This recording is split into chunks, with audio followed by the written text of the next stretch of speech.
BYD, l'autre étoile de la voiture électrique. Donc on a parlé de Waymo juste avant, qui était le sujet de ce live. De base, je le dis comme ça parce que ça dérive fort. Aujourd'hui, BYD, pour la première fois, quand j'ai découvert Dubaï, j'ai pu emprunter des BYD avec des chauffeurs Uber et j'ai trouvé la qualité des produits assez folle. Du coup, je me suis renseigné un peu plus sur la marque au fur et à mesure et je continue de découvrir, on va dire, et de regarder attentivement ce que fait cette entreprise chinoise. J'ai retenu cet article des Échos qui a été écrit par Frédéric et Pierre en 2023, parce que j'avais envie d'en savoir un peu plus sur l'histoire de BYD aussi. J'ai juste envie de recadrer un peu ce truc-là. Hop, je la trouve mal. Voilà, on est mieux là. Et Elon Musk ne rigole plus. En novembre 2011, interrogé par Bloomberg TV sur les potentiels rivaux de Tesla, il s'esclaffait à l'évocation de BYD. Vous avez vu leur voiture et d'enfoncer le clou en évoquant le premier modèle 100% électrique, l'i6. Leur produit n'est pas bon, je ne pense pas que ce soit particulièrement séduisant, leur technologie n'est pas très puissante. 12 ans plus tard, le célèbre milliardaire ne regarde plus BYD du même œil. Tu m'étonnes. Le groupe chinois est probablement en train de lui chipper sa couronne de champion du monde des véhicules électriques. Même s'il est bien moins connu que Tesla, le constructeur de Shenzhen a écoulé l'an dernier, donc en 2022, 1,86 million de voitures électriques ou hybrides rechargeables. Là, c'est en train de péter. Je sais pas, c'est juste, je vous le dis comme ça. BYD stock, ceci n'est pas un conseil en investissement, mais juste pour qu'on comprenne un petit peu, en 6 mois, tu prends 21% quand Tesla perd. Non, mais c'est juste comme ça, on remet les bases parce que j'ai adoré le live de la dernière fois. En 6 mois, Tesla prend 10%, pardon, d'accord, malgré la chute et tout ça. En 1 an, Tesla prend 51% et en 5 ans, 492%. BYD aujourd'hui, ça devient énorme, surtout avec les taxes douanières. Il ne faut pas oublier une chose, juste 2 secondes. Tesla, son plus gros marché, c'est la Chine, ok ? L'un de ses plus gros marchés. Aujourd'hui, si les taxes douanières sont appliquées par les US, la Chine va répondre. Et honnêtement, la Chine, je pense qu'ils ont beaucoup de choses en interne qu'ils n'ont pas besoin de prendre ailleurs. Surtout que j'ai quand même le sentiment que les Chinois sont plus au fait de consommer chinois plutôt que dans d'autres pays. Sauf quand il s'agit du luxe, ils adorent la France. Maintenant, BYD, vu le marché qu'ils ont, parce que juste pour les Chinois, c'est un marché qui est d'un point de vue à la pointe de la technologie, très conscient que les véhicules électriques, c'est l'avenir, en tout cas dans les grandes villes, que ça va passer par l'électrification pour peut-être trouver d'autres technologies de demain et tout ça. Quand aux US, on a encore des Ford Raptor 1500 qui roulent. Je me souviens, je vous donne juste un exemple. J'ai traversé une toute petite partie en dehors de New York pour aller vers Washington et tout ça en Cybertruck. Je me suis pris des crachats sur la voiture, je me suis pris des fucks et je me suis pris, je sais pas comment ça s'appelle, les gros pick-up qui se mettent devant toi et qui ont un moteur configuré pour faire des fumées noires énormes. Voilà, j'ai rencontré ces gens-là, très brillants. Très très brillants. Autant quand t'as un V12 Atmo qui passe à côté, je dis chambé incroyable, vas-y fais-moi kiffer les oreilles. Autant quand t'as un vieux pick-up Toyota qui passe et qui te fout juste une fumée noire, je suis en mode utilité sur 20 s'il vous plaît. Et BYD, on en est là. Sur 5 ans, 488%. Sur 1 an, 56%. Ils sont là, ils vont le rester un moment, et c'est pour ces raisons-là que je trouvais très intéressant de s'intéresser un petit peu plus du coup à eux et à leur histoire, parce que finalement je la connaissais très peu. Déjà, est-ce que vous, c'est une marque que vous connaissiez ou pas du tout ? Est-ce que c'est la première fois que vous en entendez parler ? Je suis très curieux de savoir. Pour info, BYD travaille avec Apple afin de produire les iPads à 50% environ, le tout grâce à leur qualité de batterie. En Chine, ils ont la Xiaomi SU7 aussi qui est incroyable, complètement. Bonne idée d'acheter des actions BYD. Je n'ai pas de conseil en investissement. Personnellement, j'en ai pas acheté. C'est tout ce que je peux dire. La cathédrale, tu l'as fait chez toi, puis c'est tout. Je connais depuis 1 an à peu près. Ok. Ceci n'est pas un conseil en investissement, mais acheter du BYD. Bah, en tout cas, regardez quoi. Je pense que ça va faire partie des véhicules qui vont être ultra populaires dans, le partage de courses, que ça soit avec Uber, avec d'autres applications, même les taxis. Je pense qu'il va y en avoir, beaucoup parce que la qualité, pour être déjà montée dedans, est très bonne. Oui, je connais, mais il y en a peu au Québec. Je pense que si ça continue comme ça, Tesla va partir en fumée, BYD sera partout. Je pense que le meilleur conseil que je peux donner à Tesla, sachant que je suis le meilleur pour donner des conseils à Tesla évidemment, putain j'adore faire des discussions, c'est ce que j'appelle les discussions de bar PMU. Voilà. Je pense juste que soit Elon Musk doit quitter son poste de CEO et être là comme Jeff Bezos était là quand il a quitté son poste de CEO d'Amazon, soit ne plus agir au-delà des intérêts pour ses boîtes. Voilà, c'est-à-dire juste être un CEO et pas un politique et pas. Il nous fait une Bernard Tapie en fait. Voilà, c'est juste, c'était mon point. On en a beaucoup parlé, je vais pas en reparler, mais voilà. Et Tesla, c'est pas seulement les voitures, mais aussi dans les technologies de voitures autonomes. Oui, oui, bien sûr, il y a plein de choses autour de Tesla, complètement. Mais BYD aussi, ils ont des technologies, ils ont des brevets, il y a plein de choses. Bon, BYD, c'est d'abord l'histoire d'un chimiste, visionnaire dans un pays déterminé à dominer la nouvelle révolution automobile.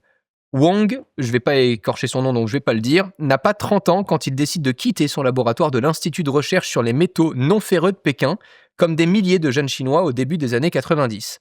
Il est pris par la fièvre de l'entrepreneuriat et la soif d'enrichissement. Frustré par le manque de financement disponible par la recherche publique, Wang, issu d'une famille paysanne et orphelin, à 15 ans, emprunte 2,5 millions de yuan, donc 300 000 euros, à un cousin. Il ouvre sa société dans la zone économique spéciale en plein boom de Shenzhen en 95 et s'engouffre dans le secteur des batteries rechargeables pour l'électronique grand public.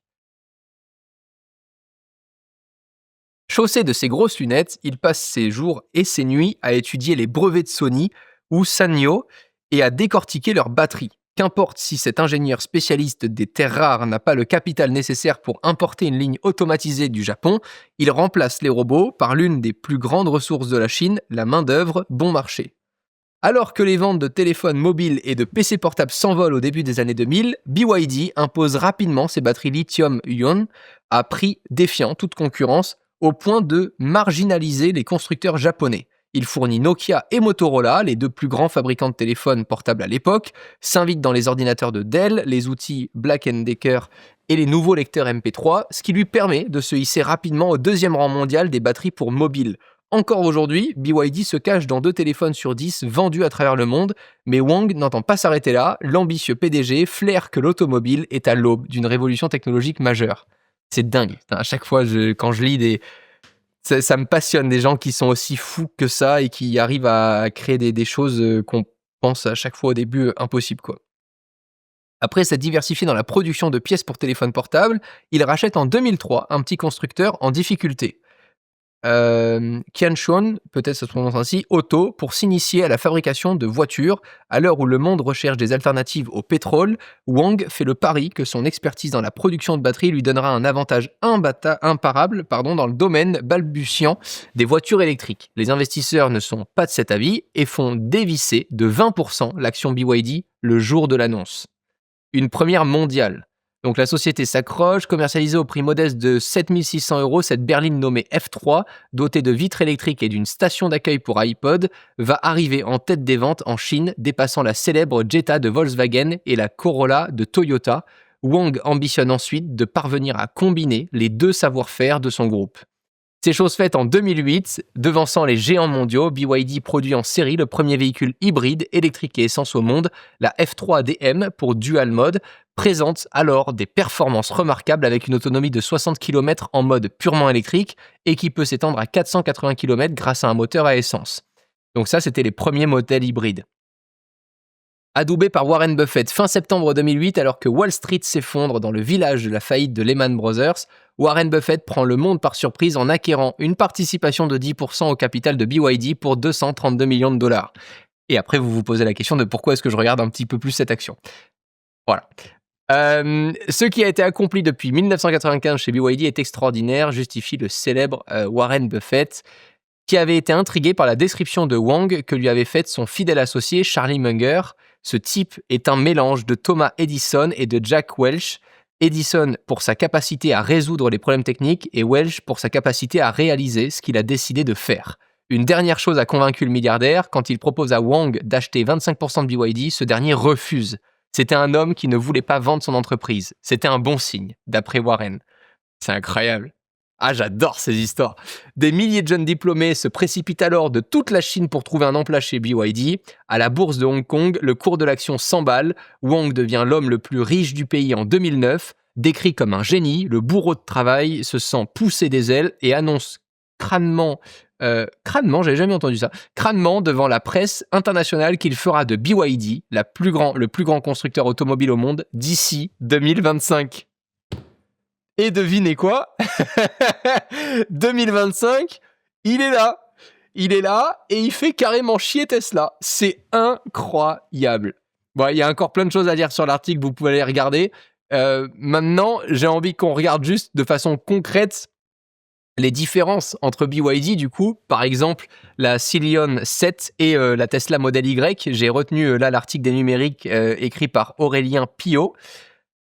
Depuis le 4e trimestre 2023, BYD a déjà atteint des ventes de voitures 100% électriques supérieures à celles de Tesla sur différents trimestres, par intermittence. Le premier trimestre 2025 a même marqué un écart de vente important à l'avantage de la marque chinoise, ce qui pousse certains analystes à imaginer BYD devenir le premier constructeur de voitures 100% électriques au monde sur l'année 2025.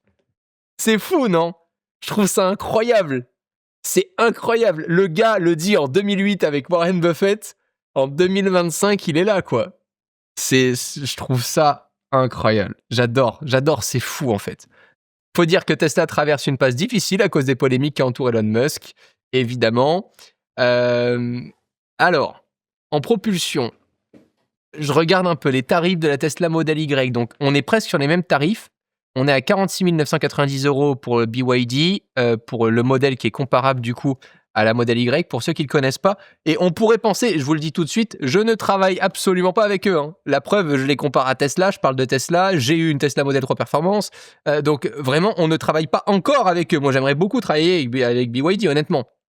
Parce que je trouve la marque super intéressante, l'histoire du fondateur incroyable, et le véhicule, tel un véhicule classique en fait pour se déplacer. Encore une fois, moi je cherche pas un véhicule de sport ou autre quand il s'agit de se déplacer, donc il ressemble à ça.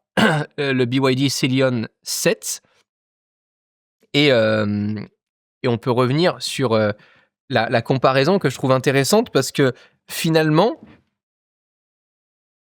par rapport aux caractéristiques, je suis assez curieux de voir, surtout d'un point de vue technologie, parce que moi, ce qui me passionne chez Tesla et ce que j'adore, c'est l'autonomous drive et la capacité à pouvoir être conduite de façon semi-autonome, comme ils l'appellent, parce qu'ils n'ont pas encore toutes les législations en France pour le faire.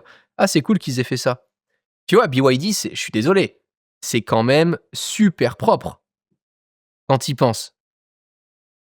Franchement, Tesla, c'est très minimaliste et autres, mais BYD, ça reste super propre. Et j'étais impressionné de me dire que pour les mêmes prix que les Tesla, tu avais quand même à l'intérieur un sentiment avec plus de confort. Je sais pas vous, hein, mais moi, par exemple, je préfère les sièges de BYD avec l'appui-tête qui est réglable, des sièges qui sont un peu moins durs, je dois le dire aussi, des petites surpiqûres apparentes. On voit les haut-parleurs de chaque côté, de façon un peu plus intégrée, je trouve en tout cas la portière par exemple des BYD plus jolie. Je sais pas vous, hein, mais j'ai eu des petits coups de cœur quand je l'ai roulé pour la première fois, et je trouvais la voiture méga intéressante. Elle se rapproche plus d'une Ford Mustang Mach-E en fait, pour vous donner une idée. Pour ce qui est de la technologie embarquée, les deux modèles sont richement dotés. L'écran central du modèle Y mesure 15,4 pouces contre 15,6 pouces pour la BYD. Ok, moi je suis curieux de voir un petit peu les véhicules autonomes. Chez BYD, si un catalogue d'applications est proposé nativement, on trouve malgré tout la possibilité de répliquer son smartphone via Android Auto ou Apple CarPlay. Merci, Je ne comprends toujours pas pourquoi. Non, oui, voilà. Je ne comprends toujours pas pourquoi Tesla n'est pas compatible avec Android Auto ou Apple CarPlay. C'est une hérésie d'avoir une Tesla et de ne pas pouvoir utiliser Waze, par exemple, je trouve. Hein, je ne comprends vraiment pas. Il en va de même pour l'instrumentation des deux modèles. Je regarde avec les écrans du coup qui sont aussi. Il y en a qui ont des BYD, vous en avez acheté ou pas? Je sais pas si vous avez acheté déjà des palettes de BYD. Des aides à la conduite très différentes. Voilà, c'est ce qui m'intéresse. Pour ce qui est des aides à la conduite, nos rivaux du jour suivent des approches très différentes. Tesla a en effet supprimé tous les capteurs autres que des caméras de ses voitures. Le modèle Y est donc dépourvu des capteurs à ultrasons, du Cilion 7 et de son radar.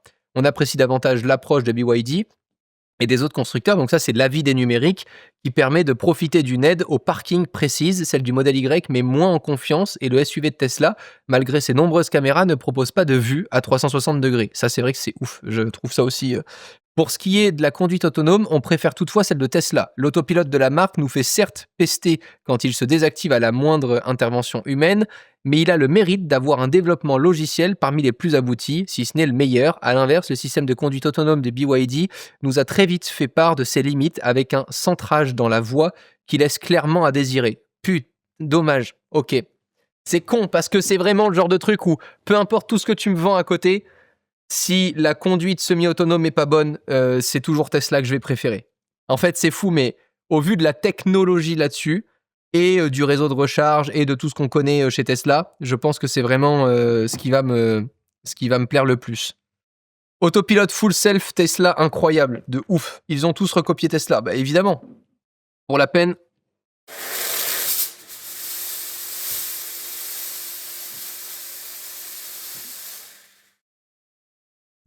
BYD, j'ai un problème assez sérieux avec eux, c'est la finition. Ça fait 2 ou 3 fois que je les vois en salon. C'est pas très riche, ça grince, ça a pas l'air solide dedans. Et dehors, les panels Gap sont énormes. Ok. Eh ben, merci. Les designs des voitures BYD sont vraiment jolis, j'adore les lignes. Salut Romain, comment vas-tu? Comment acheter des parts sur une musique comme tu avais pu le faire? Il y a 2 plateformes personnellement que je connais, c'est Royalty Exchange et Bolero. Je te laisserai aller regarder après sur... et j'ai fait un tutoriel d'ailleurs sur Royalty Exchange.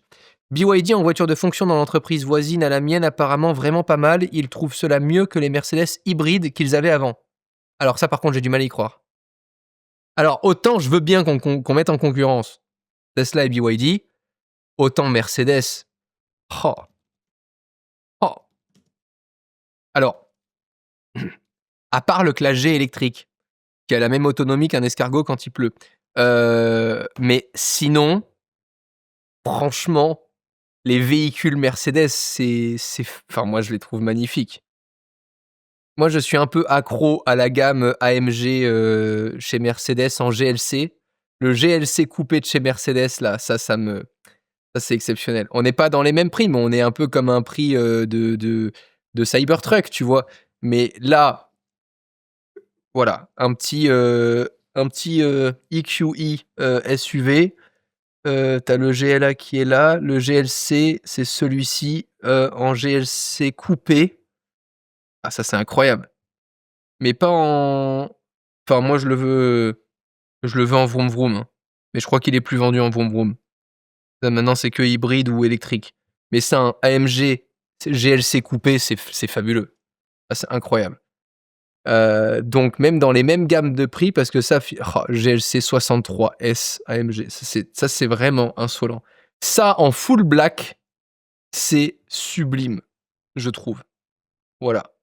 Mais en hybride, pourquoi pas. C'est quoi comme moteur qu'ils ont mis derrière? Ah voilà, il est là. Performance limited edition coupé, magnifique. Ah, et là tu peux choisir ton petit essence. Ok, et là on est à quoi? 4 cylindres. Et c'est un quoi? C'est un V6 ou ils ont gardé un V8? Je suis curieux de savoir chez Mercedes. Non, ça, je trouve ça trop. Voilà, ça, je suis désolé, ça, c'est insolent. T'as envie de mettre les musiques qu'il y avait dans Need for Speed Underground à l'époque. En full black, t'as envie d'arriver à faire bam bam bam, bam bam bam bam. To the window, turn around, voilà, c'était incroyable.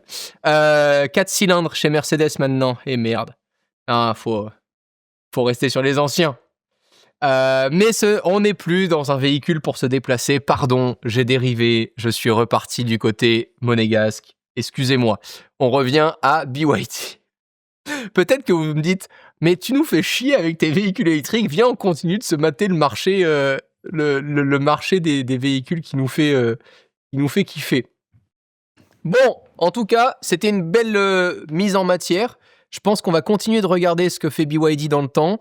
Je trouvais ça important de ne pas parler que de Tesla. On voit quand même avec cette overview que Tesla domine sur sa technologie d'aide à la conduite.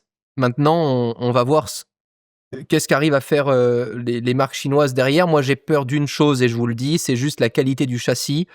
Pour avoir fait de la piste avec une Porsche Taycan en turbo, pour avoir fait de la piste en Tesla, en Model 3, en Model 3 Perf, en modèle... c'était Model S aussi qu'on avait fait, Model S Plaid. À côté de ça, quand je vois les 2-3 vidéos qui passent, peut-être que ce sont pas les bonnes, mais quand j'ai vu 2-3 vidéos passer après juste un feu vert qui s'active et juste tu tournes normalement sur une route, sauf qu'elle est un peu mouillée et t'as le châssis qui part à moitié en couille, moi c'est plus ça qui me fait peur, c'est la qualité du châssis qui pour moi est méga importante avant même de ce qu'il y a à l'intérieur et autres, c'est comment réagit un véhicule en cas de défaillance, en cas de problème sur la route. Pour moi, vraiment, c'est la sécurité avant tout, surtout dans des déplacements au quotidien. C'est toujours dans des déplacements au quotidien qu'on fait de la merde. C'est jamais quand t'es en GT2 RS en train d'avoiner sur les petites départementales que tu fais de la merde. C'est toujours quand t'es dans une voiture nulle, que t'es à 70 au lieu de 50, que tu penses connaître le chemin par cœur et que tu te plantes. Voilà, la plupart des accidents se font dans des routes que soi-disant on connaît par cœur, machin. Quand t'es concentré en train de conduire, t'as toujours moins de problèmes. Donc pour ça, j'aime bien en général que le véhicule que je prenne le plus souvent soit ultra sécure. Salut, tu penses quoi de ce qui s'est passé en Espagne, Portugal, sud de la France peut faire diminuer les ventes de véhicules électriques par rapport à la coupure électrique qui s'est passée? Déjà, je crois qu'on n'a toujours pas la raison. Et oui, c'est évident. Maintenant, sans électricité, je ne pense pas que à la pompe à essence, tu puisses tirer de l'essence des citernes. Donc, en vrai, sans électricité et sans Internet, le monde s'arrête. Peu importe le moyen. Parce que sans électricité, tu vas pas foutre de l'essence pour rouler sur une route où il y a plus de feu rouge, ni de feu vert. Enfin, personnellement, moi, je reste chez moi et j'attends sagement qu'on remette l'électricité. Donc, en fait, à la fin de la fin, le problème, c'est pas de se dire, ah, il y a plus d'électricité, je peux plus recharger. Le problème, c'est juste de dire, il y a plus d'électricité, quoi. Il y a plus rien. Il y a plus rien qui fonctionne. Donc, après ça, tu vas compter sur un truc, c'est peut-être produire ta propre énergie et être en contact direct avec des satellites. C'est pour ça que je crois par exemple beaucoup par la suite au fait que la connexion mobile directement par satellite, comme sont en train d'essayer de le proposer les opérateurs aux US avec Starlink, je trouve ça méga intéressant. On en avait déjà parlé dans un live.